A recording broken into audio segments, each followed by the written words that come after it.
अस्सलाम वालेकुम जी। उम्मीद है तमाम लोग ठीक ठाक होंगे, खैर खैरियत से होंगे। मैं ठीक ठाक हूँ अल्हम्दुलिल्लाह। ज़्यादातर लोग यूएई के अंदर जब जॉब ढूंढने आते हैं ना, तो वो विज़िट वीज़ा के ऊपर आते हैं। साउथ एशियन रीजन से ख़ासकर पाकिस्तानी, इंडियंस या श्रीलंकन, जितने भी साउथ एशियन रीजन से हैं। बट डेफिनेटली पिछले कुछ अरसे से अगर देखा जाए तो विज़िट वीज़ा का जो सिनेरियो है, विज़िट वीज़ा की जो रिजेक्शन रेशो है वो बहुत ज़्यादा बढ़ चुकी हुई है। बहुत ज़्यादा लोगों को जो है ना वो रिजेक्शन का सामना करना पड़ रहा है। तो जो सेकंड कैटेगरी है, जो एक्चुअल कैटेगरी है जॉब सीकर वीज़ा, उसकी तरफ बहुत ज़्यादा लोग जो है ना वो माइल हो रहे हैं और उसकी इन्फॉर्मेशन लेने में या उसको जानने में बहुत ज़्यादा इंटरेस्टेड हैं। उसको किस तरीके से अप्लाई किया जाता है, उसके क्या क्या लवाजमात हैं जो पूरे करने पड़ते हैं, तो उसको बड़ी आसान तरीके से कैटेगराइज़ कर लेते हैं, उसको थोड़ा एलैबोरेट कर देते हैं ताकि जिन जिन लोगों ने जॉब सीकर वीज़ा की तरफ आना है वो उसकी जो डॉक्यूमेंटेशन है वो उसको पूरा कर लें।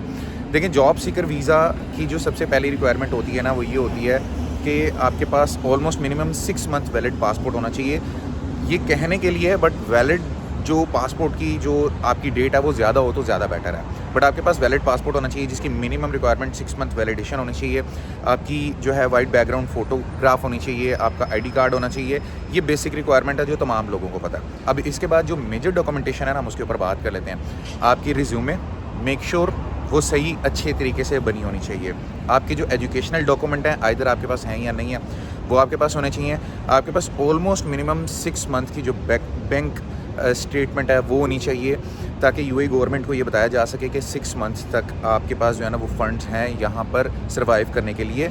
उसके बाद आपका 3 मंथ्स का टेन्योर, वो 3 मंथ के फ़ंड जो आपके पास यहाँ पर आकर स्पेंड करने के होंगे। देखें, 60 डेज़, 90 डेज़, 120 डेज़ का जो है ना वो आपको जॉब सीकर वीज़ा की ऑप्शन होती है आपके पास। तो आइदर 4 मंथ्स या 3 मंथ्स जो भी आप चूज़ करें, तो उस हिसाब से रिकॉर्ड प्रोवाइड करना कि देखें मेरे पास ये पैसे मौजूद हैं। उसके अलावा इसमें 1000 दिरहम डिपॉजिट भी होता है, ठीक है, जो कि आपने एज ए सिक्योरिटी जमा करवाना पड़ता है। फ़ीस इसकी मैं आपको बता देता हूँ कि जॉब सीकर वीज़ा की जो फ़ीस होती है 60 डेज़ की अगर आप बात करें तो लगभग, और टोटल मैं जो है ना वो लमसम आपको अमाउंट बता देता हूँ, तकरीबन 550 600 से लेके 750 या 800 दिरहम तक जो है ना वो इसकी फ़ीस होती है। जो 60 डेज़, 90 डेज़ या 120 डेज़ है, इसके बारे में आपको सर्च करना पड़ेगा, या जिस एजेंट के थ्रू आप अप्लाई करेंगे या सेल्फ अप्लाई करेंगे तो आपको पता चलेगा।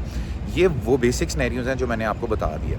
अब सेकंड पॉइंट के ऊपर बात कर लेते हैं कि इसकी एक मेजर रिक्वायरमेंट है कि 500 यूनिवर्सिटीज़ में आपकी यूनिवर्सिटी आनी चाहिए जिसके एजुकेशनल डॉक्यूमेंट आपके पास होने चाहिए। अगर वो नहीं है तो फिर क्या करें, वो लोग किस तरीके से अप्लाई करें? तो सेकंड ऑप्शन है स्किल लेवल। क्या आपका जो स्किल सेट है, फॉर एग्जांपल आइदर आपने फार्मासिस्ट के कोर्सेज़ किए हुए हैं, क्या आप आईटी ग्रेजुएट हैं? अगर नहीं भी हैं तो क्या आपके पास, फॉर एग्जांपल बहुत सारे लोग मेरे से बात करते हैं कि जी मैं एक नेक्स्ट लेवल का ग्राफिक डिज़ाइनर हूँ, मेरे पास 6 साल का 10 साल का एक्सपीरियंस है, मैं फुल स्टैक डेवलपर हूँ, मैं एक अच्छा शेफ़ हूँ। क्या उसके प्रूफ मौजूद हैं? क्या जिस कंपनी में आपने काम किया था उसके आपके जो लेटर्स होते हैं, जो ऑफ़र लेटर्स होते हैं, या आपके पास जो आपके प्रमोशनल लेटर्स होते हैं वो मौजूद हैं? ये तमाम तरह के डॉक्यूमेंटेशन आप प्रोवाइड करके प्रूफ देते हैं कि मेरे पास ये स्किल सेट ग्रेजुएशन लेवल का मौजूद है। अगर मेरे पास डिग्री नहीं है तो मेरे पास ये स्किल सेट लेवल मौजूद है। जिसके बाद आपका जो जॉब सीकर वीज़ा की जो तमाम रिक्वायरमेंट होती हैं ना वो पूरी हो जाती हैं, जो आपने यूएई गवर्नमेंट को सबमिट करवानी होती है। इसका जो टेन्योर होता है वो ऑलमोस्ट 1 मंथ के दरमियान का होता है जो जॉब सीकर वीज़ा के अंदर आपको मिलता है। इसकी जो एक्सेप्टेंस रेशो है ना वो 70 to 80% है।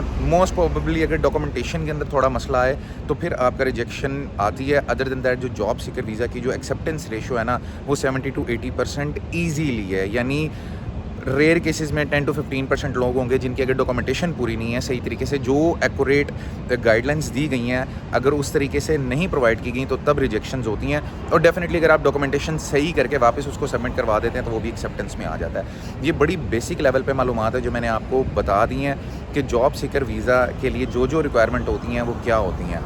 ज़्यादा बेटर यही है कि अब जॉब सीकर वीज़ा के ऊपर भी प्रैक्टिस की जाए इंस्टेड ऑफ के सिर्फ विज़िट वीज़ा को लिया जाए, क्योंकि विज़िट वीज़ा के ऊपर डेफिनेटली जो रिजेक्शन सिनेरियोज़ हैं वो बहुत ज़्यादा चल रहे हैं। तो why not trying for the job seeker visa. Job seeker visa की इम्प्लीमेंटेशन स्टार्ट करते हैं ताकि ये भी चीज़ सामने आए बहुत सारे लोगों के लिए, ये भी आसान हो जाए बहुत सारे लोगों के लिए, उन लोगों के लिए लेना, और सेल्फ इम्प्लीमेंटेशन स्टार्ट करें इंस्टेड ऑफ एजेंट्स के पीछे जाएँ। अगर खुद से अप्लाई कर लेते हैं तो वो ज़्यादा बेटर है, अच्छा है, खुद प्रैक्टिस हो जाएगी, खुद पता चल जाएगा कौन कौन से डॉक्यूमेंटेशन आपको outside of the country travel करने के लिए चाहिए होते हैं। उम्मीद है आप लोगों को बड़ी आसानी से सारी चीज़ें एलैबोरेट कर दी हैं मैंने। अगर वीडियो अच्छी लगी है तो लाइक शेयर सब्सक्राइब लाजमी कीजिएगा। मिलते हैं अगले वीडियो में। अल्लाह हाफ़िज़।